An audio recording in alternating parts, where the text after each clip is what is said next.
Welcome everybody to Adrienne's birthday celebration. Quarantine book release style. Yay! Thank you guys for being here. We're so excited to put Namesake out into the world. Book 2 of the Fable duology. Fable just came out 6 months ago, as you guys know, and it's been quite a whirlwind since then.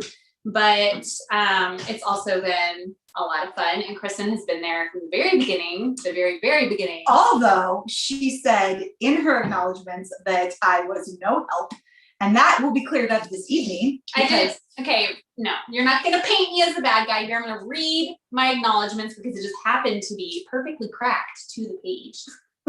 I didn't do that. To my critique partner, Kristin Dwyer, you were almost no help on this book at all because you were busy making your own dreams come true.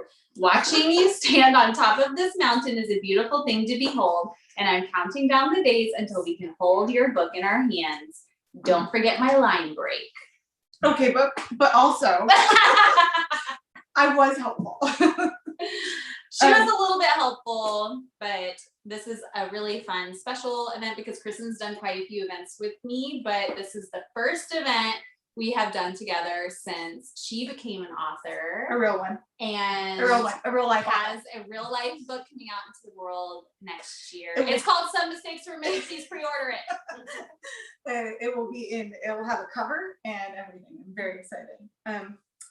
Okay, well, I had a game that I thought of all by myself that Stephanie Garber did not think of first. Stephanie Garber has all the good ideas, and we just pass them off as our own. She always does. So I asked some of Adrienne's publishing friends if they would give me one line about Adrienne, just like, tell me something about Adrienne. And some people said some things, but now she has to guess who said the line. Are you ready? What if I get them all wrong? Does that mean I'm a bad friend? Yeah, yes, it does. It absolutely does. And then you get kicked out of friendship book club. So I don't know. Okay. Okay. You want some more of your gin and tonic? Yeah. Okay. Here's the first one. This is actually a really good idea. I know, Stephanie's amazing. Okay. I love you despite the fact that you are the female version of my husband and you take his side on nearly everything. Isabel. Who's in the corner over there? Isabel, do you want me to play your video? Yes, that was the whole thing, right? There's videos. There are videos. Everyone worked real hard. Okay. This is like a whole thing. Yes. Yes, I am like, I told you, this? I think it's my stupid iPad that's making noise, but I have to turn it up because everyone's texting me. Sorry, I'm live. That's great. Okay. We're just like this. Sorry. This is Isabel's face. That's my face.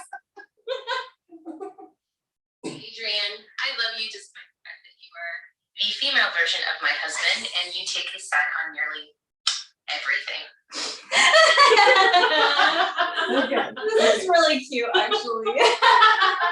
It's glorious. And I don't know how. Turn on your do not disturb. Oh, God. It's the little moon.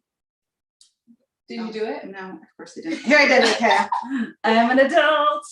I write books and professional. Okay, second question. I will not be following the rules. Instead, I'll be sharing my favorite thing about Adrienne, which is that when she finds something truly funny, her laugh turns into a little squeak. It's true. Wait, do I get a list of who these are? No. I sent you a list and was like, who are your friends? Yeah. Who are your very few friends in the world? I'll give you a hint. She is the baby and she is a baby. Oh, okay. I was gonna say Adeline Grace. I was actually gonna say her. We'll see. And I was like, is she part? I don't know who all did this. So I'm not going to follow the prompt. I'm going to say what my favorite thing about Adrienne is, and that is when she finds something truly funny, she does not laugh. She squeaks, especially if she's had some wine. Adeline's an Enneagram 8, so of course she's not going to follow the rules. No, she's like, no, I'm going to do this my way. Don't tell me what to do. Okay, if I had to choose between metaphors and friendship with Adrienne, I would choose metaphors of friendship with Adrienne. Tomato plants. This is Dia. Maybe, I don't know. Let's see. Let's see who this one is. Why isn't it making noise? Dude, you're important. Oh. I would choose the metaphor. Oh God. With Adrienne. No, it has to go back from the beginning because look at her face. Why am I not good at this? Does she look really pretty in this video? Yes, of course. always. Dia always looks so pretty. It's that day where she wore the glasses and she was, why can't I press play? What is happening? Oh God, look at her. Just look at her face. What is happening? Oh, here. I'll do that here. I'm a grown up. You turn off the sound, mother. Friendship with Adrienne. I would choose the metaphor of friendship with Adrienne. Tomato plants. Tomato plants, wait. I just want everybody to look at her face. She's so beautiful. Oh dear. Okay, let's see. Okay. Adrienne is the kind of person who will spend hours falling down the rabbit hole of research to find out how a pocket watch works. She believes in small details paint the biggest picture. She has a deep ache in her soul that makes her appreciate an adventure. She collects memories and experiences and tucks them away inside her, adding them to the parts of her and letting them define her. She is predictable and completely unknowable. She is calm and she is a storm. She's a bully and she's also the best of friends. She is the most Enneagram 4 you will ever meet. That's you. I said it. It was me. I was trying to throw you off by saying something nice because I thought there's no way she'll believe No, you. as soon as you called me a bully, I was like, oh, it's Kristin. I tried, but then I didn't make a video because I'm sitting right here. Mhm. Okay. The next one is, even though you abandoned me in the middle of the pandemic and moved far, far, far, far, far away, I still love you and I miss you. Stephanie Garber. That doesn't sound like Stephanie at all. Why anybody would use that many cars? Like, that just doesn't. I can imagine exactly what her face looks like too when she's saying it. Even though you abandoned me in the pandemic and moved far, far, far, far, far away, I still love you and I miss you and I hope you have the best birthday. Aw, thanks, Steph. Mm. If you're here, I love you and I miss you. Yeah. Okay, I have some more because you have more than one friend. Okay, this one's really funny. Adrienne might seduce newcomers with fish bowls of gin, but she always lives her life to the hilt. Shelby Mahurin. I don't know. To the hilt. I feel like Shelby would never say something like that. Adrienne might seduce newcomers with fishbowls of gin, but she always lives life to the hilt. Happy birthday, Adrienne, and happy birthday to Namesake. I wish both of you all of the love, happiness, and success in the world. Thanks, Shelby. This is really sweet. I'm the best. And the reason she said that about fish bowls of gin is because I forced Shelby to be my friend over a very large bucket cup of a gin cocktail. Adrienne's soul is my doppelganger, and someday we will write the exact same book, and no one will ever be able to pull us apart after that day. Is it Shay? Why would Shay say something like that? I just don't. That doesn't sound like her at all. So Adrienne is my soul's doppelganger. And someday she and I will write the exact same book and no one will be able to tell us apart after that day. Big congrats on the release of Namesake, my friend. Wishing you a big happy birthday. So proud of you. Aw, I love you, Shay. We will write the same book and then it'll come out on the same day. Okay, and this is the last one. Okay. To use a YA analogy, Adrienne is like taking a breath after you've been holding it way too long. She's grounding, she's calming, and she's needed. She is one of those rare soul connections, and it's just about as close to magic as you can possibly hope to find in another human. Aww. Is it Rachel? I forgot to ask Rachel. Oh. Adrienne. To use a YA analogy, Adrienne is like taking a breath after you have been holding it for way too long. She's grounding, she's calming, and she's needed.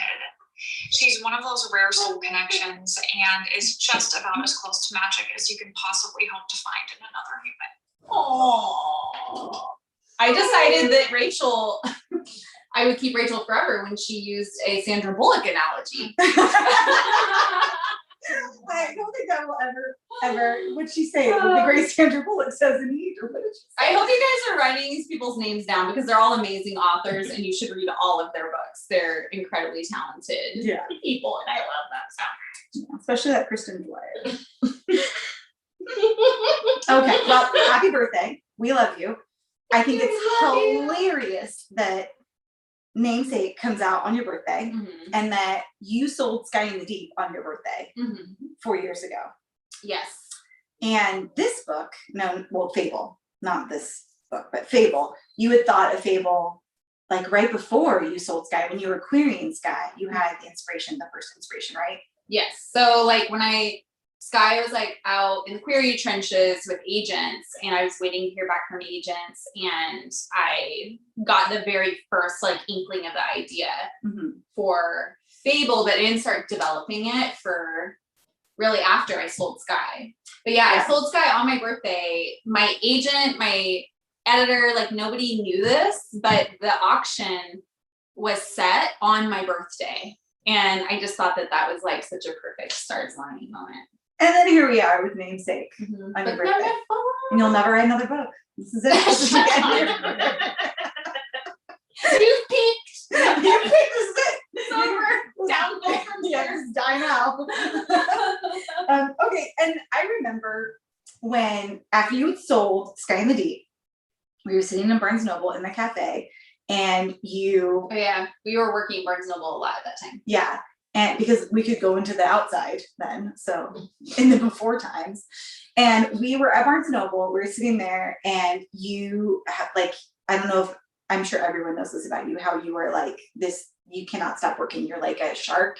If you stop swimming, you'll die type thing. Like Adrienne's constantly working. I hope my agent Barbara is watching this right now. Did she call you a shark? No, but she's just always like saying stuff like this. I'm like, see, this is why. Well, this is why I'm like this. It was funny because we were sitting there and you're like, okay, so I have this new idea. And I was like, don't you have to like wait for the new editor that we don't know yet to like come back and give you notes? And you're like, it's fine. Barbara says that I shouldn't be doing this either, but I'm gonna do it. She did tell me to slow my roll. Yeah. She was just like, you need to slow your roll. You literally just sold 2 books. And Adrienne's like, you don't understand. My soul will die if it don't work. Because she's a 4. And so that's just how she rolls. So we were sitting there and you had a Pinterest board made. Do you remember this? And you were pretty sure I sent that to my agent too. Look, I made this Pinterest board. Barbara's like clicking like, Stop it. And it was like beautiful, it was aesthetic. We listened to that Beyonce song over like and over a billion times. And she's like, just listen to it one more time. Just one more time. Do you feel it? Watch the video. We're watching the music video. Because it was incredible. It's the one where it's not by Beyonce, but she's like, it's Naughty Boy. Yeah, Naughty Boy. And they're like underwater. And Beyonce sings on it, but the whole thing is choreographed underwater with 2 free divers. Yeah. And I was obviously heavily inspired by the actual like music video itself. Do you want me to sing a little bit of it? Running. Please don't. I just thought of another really funny story though. So my book went to auction and there were like 5 editors or something. And I had calls with all of them. I really loved my editor when I talked to her on the phone. And I was stalking them all online. And I went to my editor's Instagram and she had posted a picture of that song, Runnin' by Naughty Boy, on her feed.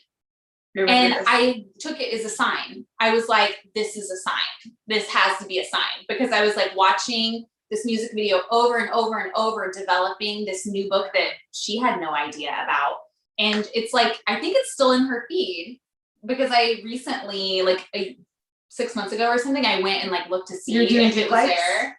Deep likes? No, I was just like, like, I was remembering that story and I was like, oh, I wonder if that's still on her feed. And I think it still was, but she had posted a post on her Instagram and it was just that song, like the album cover or the single cover or whatever. And I was like, she's the one. She's the one. She's the one for me. And Eileen had gone to, didn't she go to Scandinavia? She had just, oh God, it was just so, it was meant to be, it was fate. She had just gotten back from Scandinavia or Norway, Iceland, I'm not sure. Somewhere with Vikings. Yes, and then when she got back to work, my book was in her inbox. And so she connected very deeply to it. So anyway, that was a rabbit trail, but. You're welcome, guys. So when you, excuse me, it's the gin that Adrienne's giving me. So when you started working on Fable, was it the right time to work on Fable? That feels like a leading question.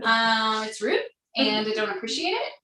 So I did start working on it too early. And if you follow me on Instagram or you like follow any of my like writing talk, you know that I have like a development stage and my ideas have to really develop and evolve in my head for quite a while before I actually start working, like actually start drafting them. If I start drafting them too early, every single time I've tried to just jump right into a book, except for Sky in the Deep. Sky in the Deep was the only exception to this rule ever. It always like doesn't work out. So anyway, yeah, I was excited about Fable and I had just sold Sky. And so I was like, I wanted to write all the books. I was so motivated. And so I started working on it and I stalled out really, really, really bad. And then What happened? that is what happened. Okay. Are you talking about the chapters? No, if you want to tell the story for the chapter. Shut up. You're the worst. Okay, so I sent Kristin what I had written. I like wrote 10 chapters or something. And I was like so excited about them. And I was just like, this book is the next like thing I'm gonna do after Sky and the second book, because I had sold the second book, but I hadn't written it yet, but I was super inspired by this idea. And so I was like, this is gonna be it. I send it to her. I think Kristin's gonna love it. Like, love it so much. And she texted me and she was like, oh, these first 6 chapters have got to go. It was actually not first chapter, because the first chapter is First chapter is the same. Yeah. So it was like 2 through 9. She's like, nobody cares about this. Cut it. I'm like, we're never seeing these people again. Nobody cares. Yeah, get out of here. Like, cut it all. And I'm like, I just wrote all of those words and I was so excited about them. But the problem was I was not ready to write the book. So I was kind of meandering through these details that didn't matter. And my subconscious was not ready to really tackle You were still figuring out the actual draft. Yeah. You were still figuring out. But I was so mad that I didn't talk to Kristin for like several days. It was like a week. And I was like so mad about it because I knew she was right too. And so I was like, let's do that. Yeah. Anyway, I wanted her to respond with, oh my God, this is amazing. Yes, this is the next thing. And then really she was just like, no. But okay, so I have to work on my delivery is really what this is coming down to, because I actually was thinking about this today, and out of all of the books that you've written, the future books that the universe doesn't know about and the past books that we don't talk about, those who shall not be named. Yeah, the Voldemorts. I think this is my favorite book. I think that Fable and Namesake are my favorite. I consider them one story because they feel like one story. They feel like part 1 and part 2. I think this is my favorite, and I obviously, Adrienne's always like, how do I fix it? She doesn't like a lot of compliments in her feedback. She's like, okay, that's great. I did a good job. Cool. So keep going forward. Like recently she was drafting a secret project that we're not talking about. And I was like giving her feedback and I was like, yep, everything's good. And she's like, no, give me something to work with here. Give me the bad news. And I was like, crush my soul. For context, we didn't really explain. For those who don't know, Kristin and I are critique partners. That's what we're talking about here. We've been critique partners for a really, really, really long time, many, many years. And so that's what we're talking about. Yes. I'm like, So- people have no context for this. They're probably like, this is weird. Why is that weird, girl? What does she do? No, I read all of her stuff, but she drafts it, and then I tell her this was great, or And feedback. that, yeah. And then I read her stuff and give her feedback and stuff when she's developing it. Yeah, it's a lot of development too. When Adrienne makes this face at me while I'm telling her a story, like, what about this idea? And she's all, it's fine, guys. Really, we're just not writing fantasy ever again for me. Okay, so I had another question. Sorry, I stalled out. Okay, you ended this book on a cliffhanger. Yes. And you really enjoy watching your readers suffer, because I think the one thing online after Fable came out, everyone was like, that was it? That's how it ended? She is a monster? So did you always know that you were gonna like hit such a hard cliffhanger like that? I didn't always know. So Because I know that you played a cliffhanger. And so go ahead. okay, so I think, okay, how I normally work is I go into the draft not really knowing exactly where I'm headed, but I kind of like, maybe by 25% of the way through, I'll see my midpoint and I'll feel like a really solid midpoint. I might start the draft knowing my midpoint. Then once I get to the midpoint, I either can see the end of the book, or I can at least see how I'm gonna get there. So like, I just wrote a book that I didn't know the ending until I revised it. Like, I just didn't write the ending. I was like, I don't need to write that. I'll just write it when I revise it. That actually happened, guys. That's real. But I don't always know exactly where I'm going. And so with Fable, I think I got to the midpoint of the book, and then I was like, oh, I know where this is going. So, or I knew like where it was going to end, because I started feeling like the second book, because I knew it was going to be 2 books. I felt like the second book, I knew we were going to be going like on a new journey into a new area. And so I kind of knew by the time I got to the middle of the draft. So at what point did you know that you weren't going to be able to put in that scene that I specifically asked for? Like where was that at? Because remember we had talked about it. So I had this visual of this scene in my head where Fable I don't know, it sounds so stupid when I It doesn't sound stupid. explain it sounds out loud, but West was gonna shove Fable off of the ship to save her life. to save her life. Dun dun And I dun! never got it, and I'm So, still mad about it. I tried really hard to like get this in there, and it just didn't work in the book. And so Kristin was very, very disappointed. She was so excited that I was gonna write the scene, and then I had my never fingers came crossed. together. I had my fingers crossed all of Namesake. I was like, it's gonna come. She's gonna do it. She would never do this. And then There just wasn't and a then place. that's not what happens in this book. So that's another good. I couldn't contrive a scenario in which that would work. I feel like, especially once I started doing all of the research that it took to pull this off, like with the ships and the sailing and all the terminology, and like once I actually understood what it takes to like sail a ship, it's not as simple as like shove her off and go. Like, you don't just hit the gas pedal. Like, there's a whole crew that has to do like an entire sequence of things on the ship in order to just get the ship to start moving. And so I was just trying to create this scenario where he's like, the only way I can save you is to shove you off this ship and then slowly sail away. Adrienne, I read stuff about like all like vampires and fairies. None of this is real. If you made your ship go faster, Kristen's like, I would have suspended my belief. I could have done it. I could have just made it work. Yeah. Yes, I Anyway, Kristin didn't get her scene. It's fine. I'm not upset about it. I'm just gonna bring it up every time we talk about these 2 books. And speaking about these 2 books, so Fable takes place in the Narrows. Yes. And this book does not take place in the Narrows. Correct.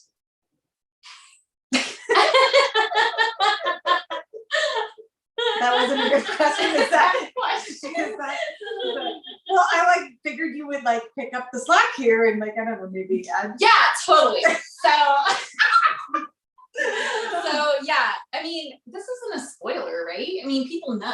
actually, isn't it in the flap? I think it's in the description. People are so crazy about spoilers that I feel like every time I do an event, I'm like rambling, talking about something, and someone in the chat is like, "That's a spoiler," and I'm like, "Ah."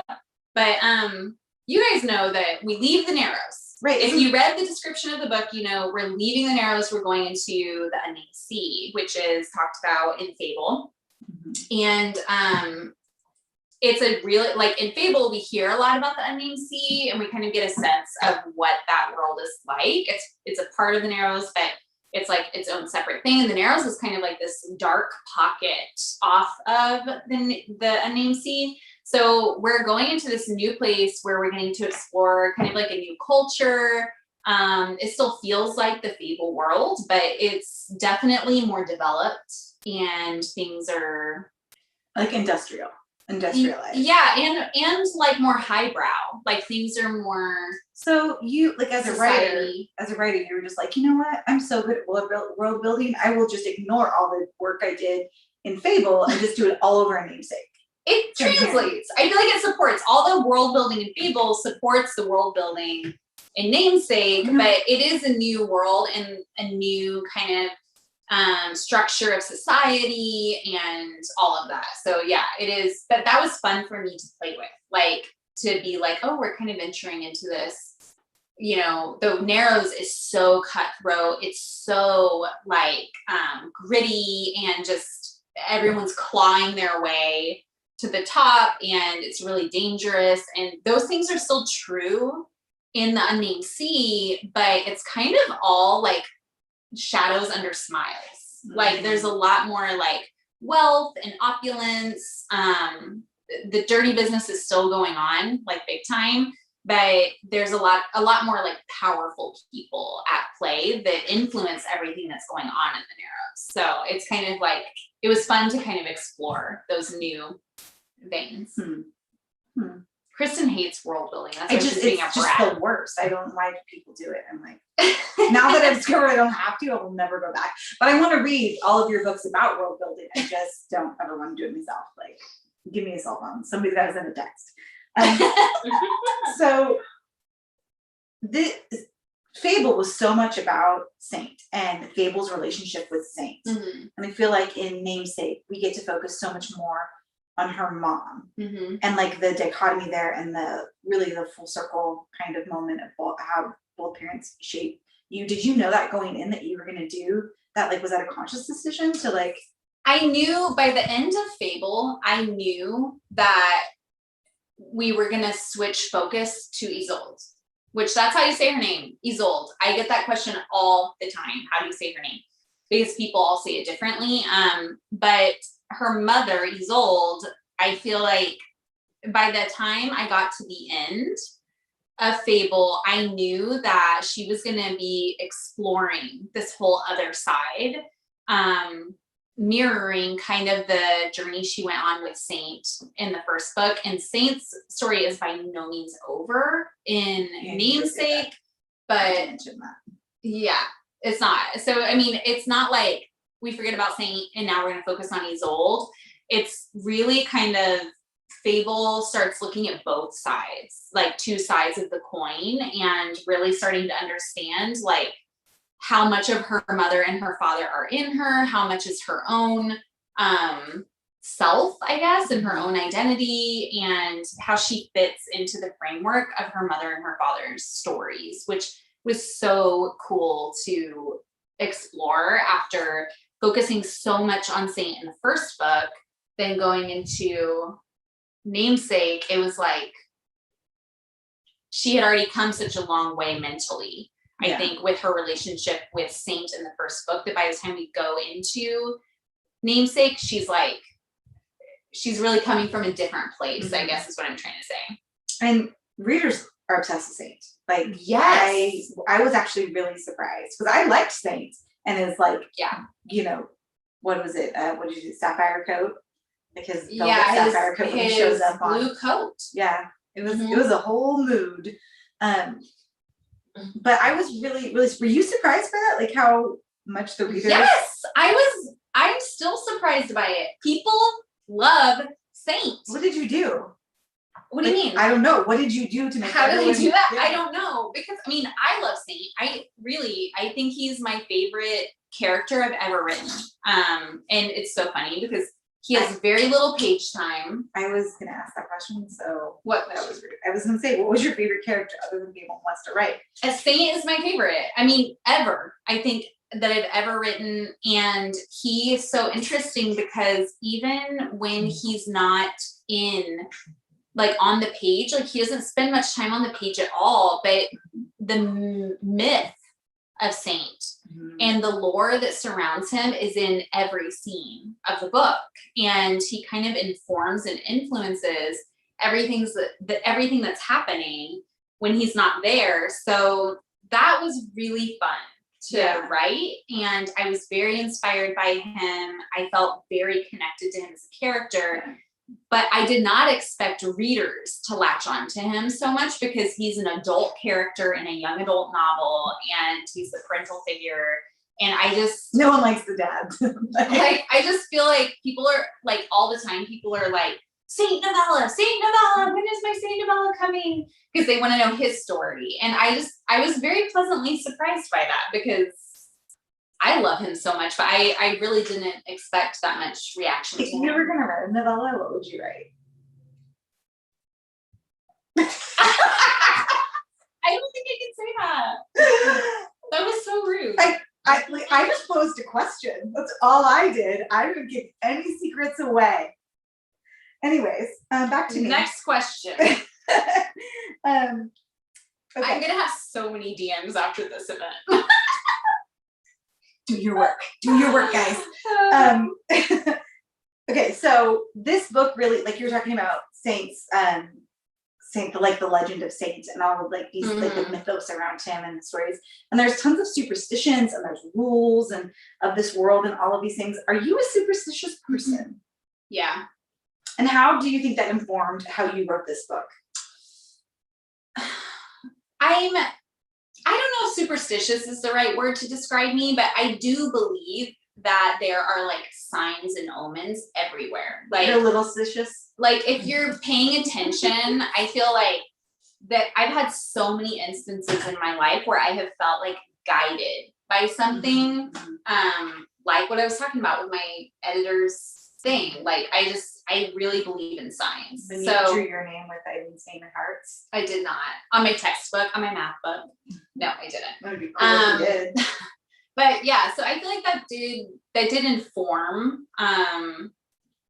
the book. I think it informs all of my books, honestly. I feel like that's in Sky, it's in Sea, it's in my next books coming up. Like, that's who I am, and that's my kind of perspective on the world. And so I think it just naturally leads into my books for sure. Yeah. And speaking of being superstitious, that you're not, when you were writing Namesake, I remember it took forever for you to start writing Namesake. Like, yeah.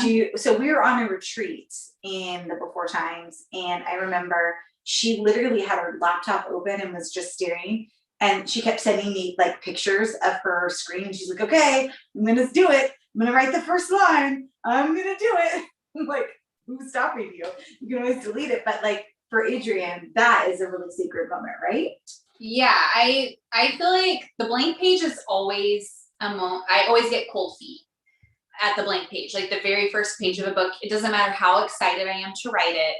When I pull up that first page and I sit down and I'm like this, I have like butterflies in my stomach, my heart is racing, and I just like, I have cold feet. And I feel like it did last longer than usual. Was it because with your Namesake. critique partner maybe mentioned that you should throw away your first 6 chapters? Was it that? Because she's a No, monster. I think it was more like I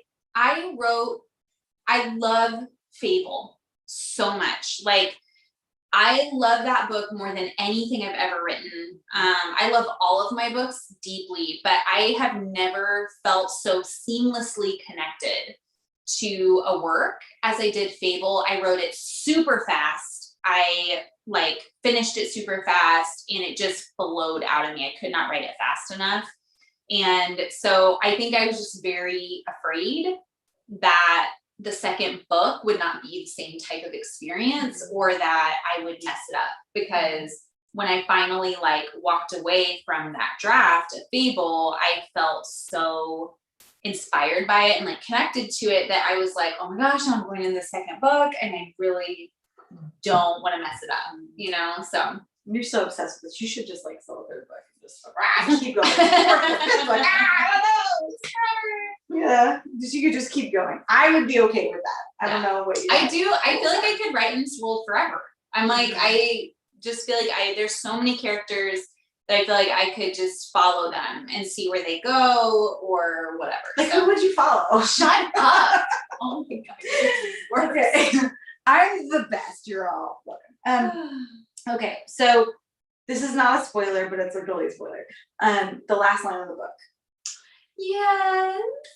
I remember reading it in the draft, and I remember totally crying. And I think you can read it because it's not a spoiler. Yeah, I don't feel like it's a spoiler at all. If you don't want to hear it, then you can mute me really quick. Shut your ears. But it doesn't like give anything away. But I do love, it's the last two lines, and it's, we were salt and sand and sea and storm. We were made in the narrows. I love that line so much. But I feel like it means so much because of what it means. It's just like, it encapsulates this whole idea that Fable, like her journey and just like how all the things she's gone through and all of the hard things. I'm having a moment. Do you need a tissue? Yeah, I had her get some. That's really great. I feel like all of those things, like she has this moment where she is really acknowledging like these things made me, you know, like they made me who I am, and the hard things do like whittle you into like this thing. Oh my God. Anyway, so that last line means so much to me because I feel very strongly about that for my own life. And so I feel like just writing it, I mean, I was like bawling writing the end of this book. I'm the idiot. Shut up. Anyway. They're all gonna do it too.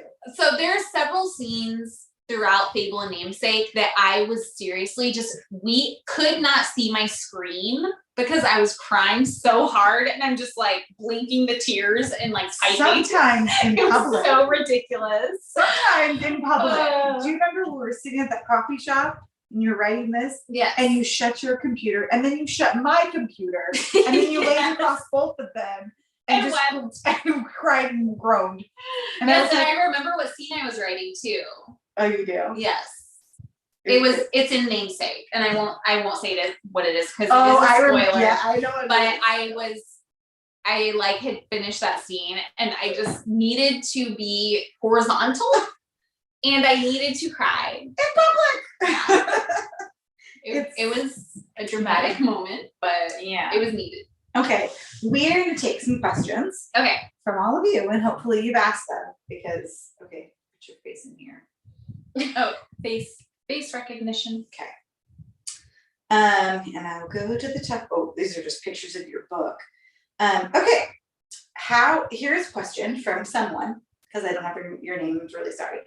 How do you choose an agent if there are many that you like or are similar to what you're looking for? Well, not all of them will want you.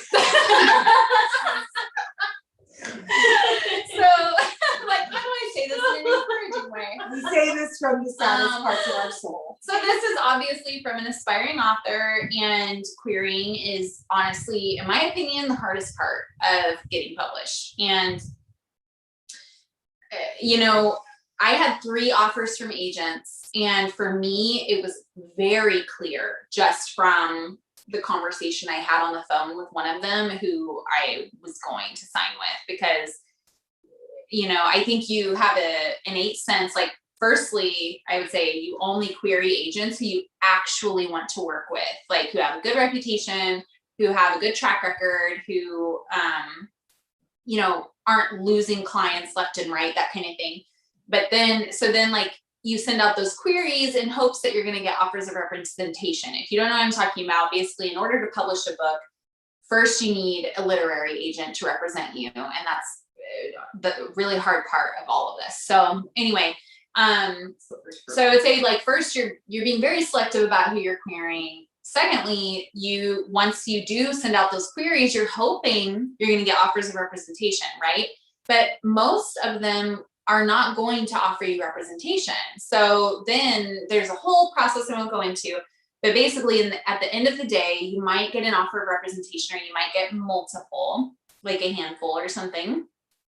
And then based on your conversations with each one, I mean, for me, it was a very clear decision, but I do have author friends who it was tough because they had a couple of great offers that they were just confused about which path to take. And I think ultimately you have to just trust your gut. Like you have to go with your gut instinct and then just believe that that's the right choice. So That's good. this little industry talk there. Here's a really assaulting question. How long does it take you to finish a manuscript, Adrienne? I don't like answering this question. Yeah, let's do it. Let's go. Do it. It was the next question. I'm not picking on you. But When also, people ask me this in like AMAs or whatever, I always skip it. I don't answer it because she's a monster. I'm a fast writer. Every writer has their strengths and weaknesses, right? One of my strengths happens to be that I write quickly, and that always gets negative responses because I think a lot of writers don't write as quickly, and so then they're just like, that's not real or whatever. Yeah, and that's fair. I mean, I know I could list off like a handful of authors off the top of my head who write beautiful books that take a really long time. Laini Taylor does not write, No, tons of authors don't write as quickly, and that's not a bad thing. It's not like it's not a negative thing to be a fast writer. It's not like an indication of the quality of your writing, and it's also not a bad thing. I don't think it is. Are you saying it is? Oh, okay. And then it's not a bad thing or any kind of indication on the quality of the writing for you to be a slower. What does that even mean? Who's comparing you? Right, and then like how much time are you devoting to your manuscript? Right. Adrienne's a maniac, and she's like, I think two things. The reason I'm able to write a draft quickly, three things actually. I spend a lot of time in the development phase. I'm not just jumping into a draft and then like killing myself trying to figure it all out. The development phase is key for me. Then secondly, I'm a lean drafter. So I'm not writing 1,000. Oh my God, that sounds like such a big number because it is. 150,000 word manuscripts on my first draft. Shelby's sort of busy right now. Yeah, Shelby's like throwing tomatoes. But because I'm not working that way, I get through drafts quicker. Like usually my first drafts are like 50 or 60,000 words. And then my revision process is to add 20, 30,000 words to it. And then I don't remember what my third point was, but anyway, there's reasons for this. It's not like, Oh, thirdly, I'm a very obsessive drafter. When I'm drafting, my whole world is about drafting. I'm like not eating enough. I'm not sleeping enough. I'm definitely not showering enough. I'm living in my basement in the dark until my draft is done. So I think those three things contribute to it. But the answer to the question is I usually draft and do my initial revision of a book in like 8 weeks. Now the world knows. I've been outed. Yeah. But of course, that's not the end of the story. I go through multiple rounds of revisions. My critique partner, beta reader, my editor reads, gives me notes. And that's like just the very first little snippet of the process. Can you walk us through how, when, and who came up with the cover design where the two books fit together to complete Fable's portrait across the front of the covers? Yes. So if you haven't heard me gush about her already, Carrie Resnick is the designer behind all four of my books. And she is a art designer, cover designer at St. Martin's Press, which is the umbrella of Wednesday Books, the publisher, and she's incredibly talented. So many of her covers are some of my favorite covers. I've been very, very, very lucky that she was assigned to my first book. And then we have continued to work together throughout so far my career. So Fable, Carrie had this idea for Fable's cover. And what happens, at least in my experience, is that the designer will do like a mock-up. Like, here's the concept, the idea, and send it for feedback or whatever. So I got this mock-up, and she had just Google searched an image that fit kind of what she was imagining, and then like photoshopped some stuff to kind of be like, this is kind of what I'm thinking. We're going to hire a photographer to shoot it with a model and like whatever. And then I opened it and I gasped, and I was just like, oh my God, who is this girl? I want her on the cover, because she just felt so, I felt like the image evoked so much of like what I felt about Fable and how I saw her. So I immediately emailed back and I was like, I don't want a photographer to shoot this. I want this girl. I want this photo. Is there any way we can make it happen? And Carrie was like, I don't know. I just found it on Google search. I'll see if I can, I'll see what I can do. And then I think she spent like an entire weekend trying to hunt down the photographer and the model for this photo. And she tracked them down to Russia. There's a photographer in Russia who shot that photo, and she contacted them and I think used like Google Translate or something to communicate with them and be like, hey, can we buy this photo for the cover? So anyway, it was just very serendipitous. Like, it all came together thanks to Carrie's detective skills, and it just felt so right. So like, from the moment I first saw the concept of this cover, I was totally in love with it. And even just like the darkness and the moodiness, I feel like Carrie took so much care in trying. We don't have a Fable copy with us right now, but she took so much care in like trying to evoke me too, like not just the book, but me as an author and my voice. And I just really felt that in the design. So I was so excited about it. And then with Fable, we were all like, what are we going to do for Fable? Oh, and then the ship in the eye. I just was like, what's happening? And then this is a gem. Yeah. And then the eye in this one is a gemstone. A lot of you already seen this, but anyway, we didn't know what we were going to do for the second book. And I might be totally wrong about this. And if I am, I'm the worst. But I think that doing the other side of her face was my idea. It was. We were in a cab, in an Uber. I'm like, I don't want to take credit for the idea if it wasn't mine. I remember because you came up with it in the backseat of an Uber while we were driving around Asheville. That's right. You had talked about doing West Face. It was your idea. Yeah, so we threw around a lot of ideas, but I had this idea, like, what if we just do the other side of her face and evoke this different feel? Because like a lot of people, when they saw this cover, they were like, oh my God, why does she look done up? Why is she wearing an earring? Because the Fable, in the first book, you wouldn't picture her like this, right? There's like hints in the imagery about, what could this mean? And so it's code. Anyway, I feel like whatever. So I proposed this idea, I believe, and they totally went for it, and they were like something like this, and they sent a mock-up, and I was like, oh my God, yes. I also knew that it would be so cool to have the books come together. And the other reason why I feel like these covers are so perfect is because what we were talking about with Saint Easel and like the two sides of Fable and just how they come together, and how like she's viewing herself through her father's lens in the first book, and then she's viewing herself through her mother's lens in the second book, and then they come together to make this like picture, and I just like, that's so meaningful to me. Do you ever want to branch outside of YA? That's a real question. I haven't just asked that myself. See. Yes. I don't foresee myself ever leaving YA. But because I love writing YA and I completely plan to keep doing that. But have you considered writing a novella from West or Willa's point of view? That's a question I didn't.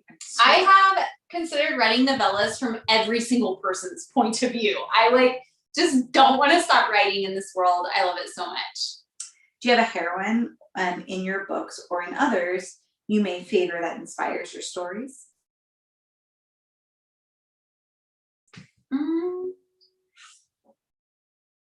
I don't know. I feel like all of the heroines in my books, they have some similar qualities, but they're all very different too.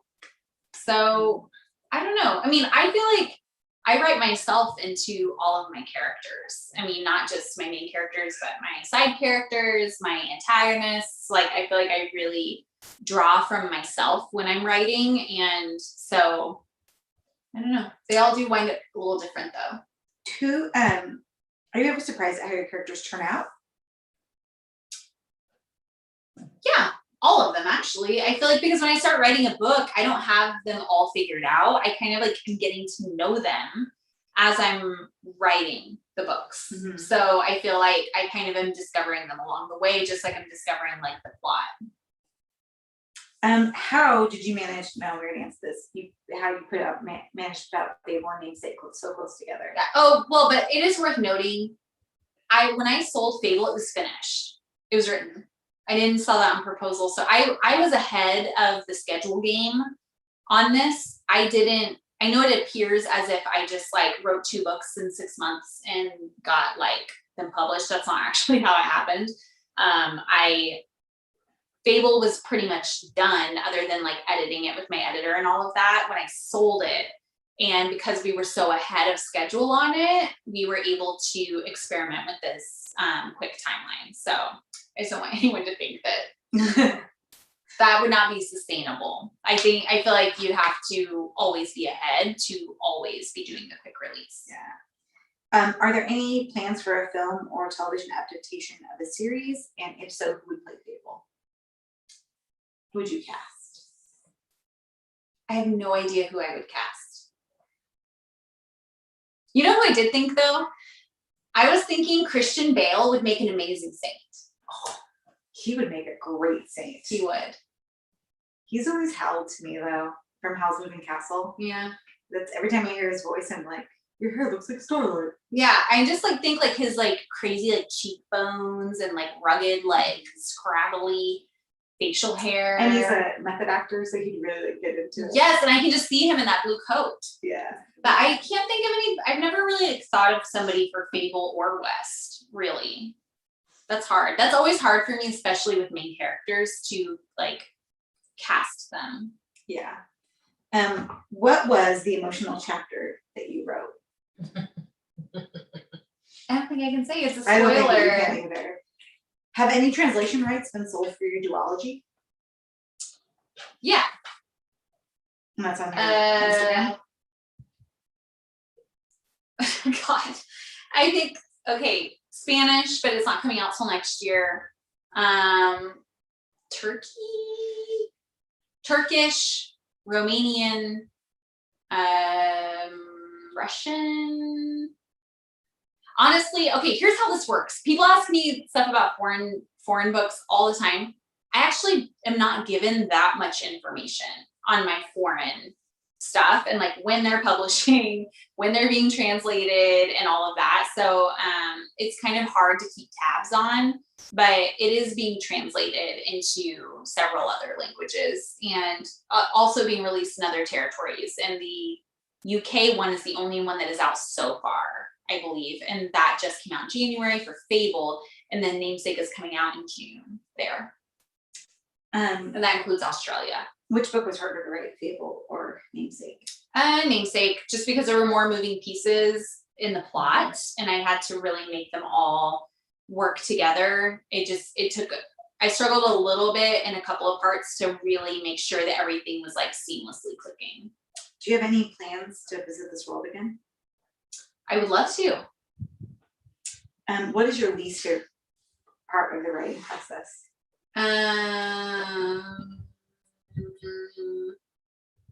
Don't say me. Probably the murky middle. I always like kind of lose hope in the murky middle of the book and start second guessing myself instead of like, I have to like remind myself to like stay true to my original inspiration. So I always hate that moment. We have 2 minutes left. Okay. And I am going to answer just 3 more questions or ask 3 more questions. I'm not going to answer anything because none of you asked me a question. It's like Adrienne's special day and her birthday, whatever.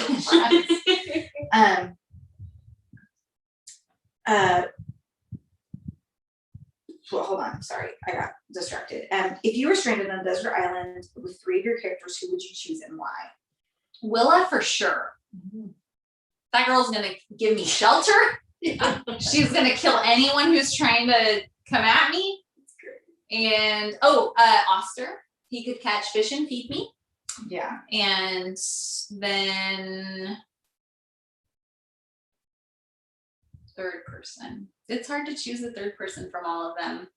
Maybe West. He's pretty like industrious, knows how to like make plans and put things together. Joel asked me a question. Joel asked me a question. My favorite color is blue, Joel. Thank you for asking. Joel is, yeah, anyway. Okay.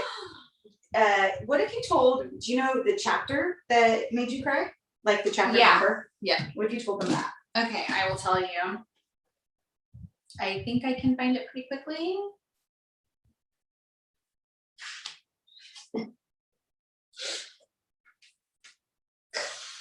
Oh my gosh. What? These people want to go home, Adrienne. Oh, rude! You're the one who asked me the question. This Stephanie is this Brubaker. Stephanie. All right, I'm almost there, I think. I'll sing you guys a song. Running, running, running. I will keep singing. It's a really good song, but I am no Beyonce. Oh my gosh, I just saw something in here that I had never seen. Oh, there's a font in there, like a font titling that's like special. Okay, I thought it went. I know. You want to put it on your Instagram? Yeah. Okay. What is your least? Oh no, I already asked you that. Oh, here it is. It's chapter 39. It's the big moment in chapter 39. You'll know when you know. You'll know when you read it, and it is just. I mean, I've never cried so hard writing a chapter ever. This is the last question. How does your development stage work, and what does your process look like? Go to my Instagram. I have documented it in detail. So I have in my Instagram highlights, I have my story development process, I have my drafting process and my revision process all like chronicled and saved in my story highlights. Okay, I have one last one. That was a lie to you. When so many series are 3+ volumes, like I'm thinking Cassandra Clare, these like massive things. How and when did you know that this book would be a duology? I don't know how I knew, but I will say that some of my favorite series and books, especially in YA, are like 3+ books, whatever.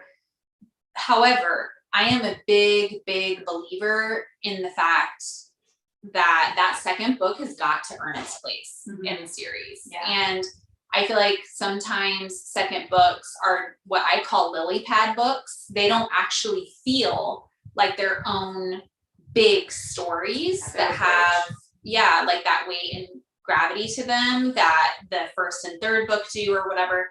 And so when I write a 3+ book series, which I'm sure will happen one day, I will have to be utterly convinced that every book in the series has earned an entire book binding. And you're such a full circle writer too. Like I think it's so much easier for your mental process to see things in twos. Yeah.